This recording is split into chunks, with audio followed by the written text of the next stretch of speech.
Now, I know I promised you that this week would be about when Jeff Jarrett was the king of Mexico. I couldn't find any information on that. Just like I can't find any information on anything from TNA around that time. Because I guess no one paid attention to TNA during that era. So this week instead is about Ric Flair when he was the real world champion in WWE, WWF. Now, in 1990, Ric Flair resigned as head booker for WCW. He was still the NWA World Champion and would soon be the first WCW World Champion. Jim Herd was brought in as booker. Jim Herd and Ric Flair did not get along. Jim Herd wanted Ric Flair to be on TV last because he thought Ric Flair's career was pretty much done. Needless to say, Ric Flair's career was just getting started.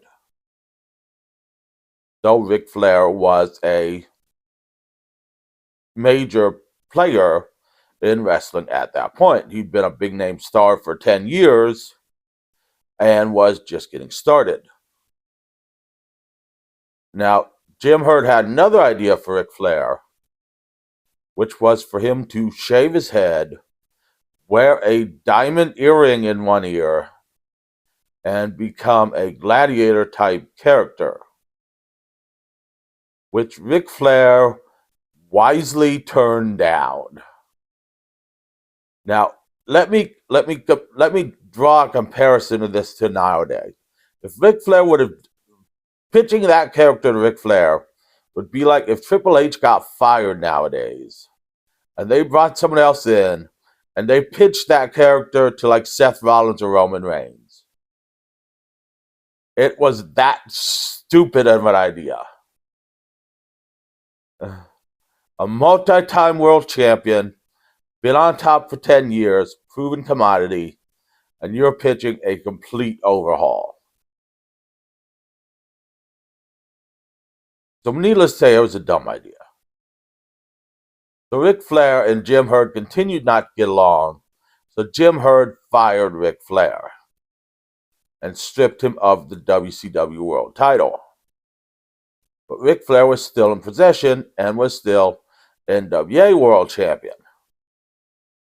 And when you were NWA World Champion back then, you had to put a $25,000 deposit on the belt. So Rick went to Jim Herd and said, "Where's my $25,000 deposit? So I'll give the belt back when I get it." Jim Herd told Ric Flair, "Fuck you, fuck the belt." Something Ric Flair did not like. As you can imagine.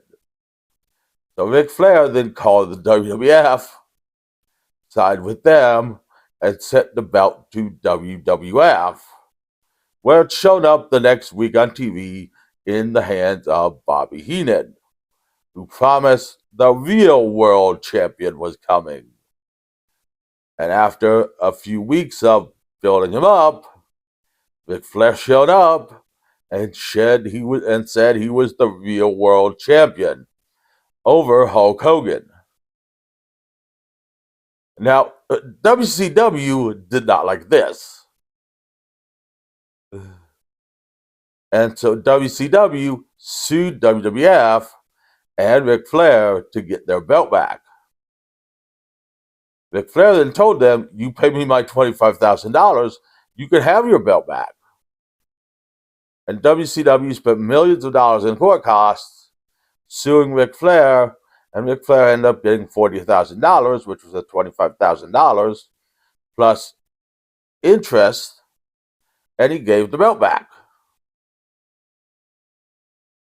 Needless to say, in the meantime, he fought with Roddy Piper at Survivor Series. He cost Hogan the championship, and he won the Royal Rumble in '92, winning himself the WWF Championship.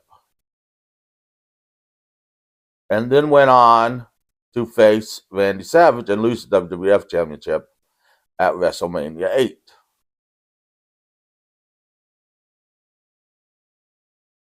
So it was all a matter over $25,000. And Jim Herd, being an idiot, a fucking idiot. Needless to say, Jim Herd got fired. And Jim Herd didn't want to pay the $25,000 because Jim Herd was very, very cheap. And if you want to read about Jim Herd's cheapness, I know Mick Foley's first book, Have a Nice Day, he talks about Jim Herd's cheapness. And it is quite funny at times.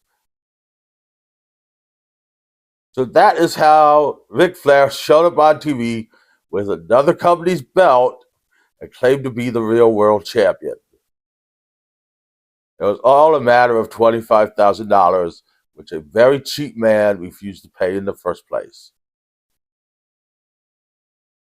Join me later in the week as we will be looking at Goldilocks and the Three Bears, Death and Porridge, which I can assure you is both British and quite entertaining and has quite a few deaths in it.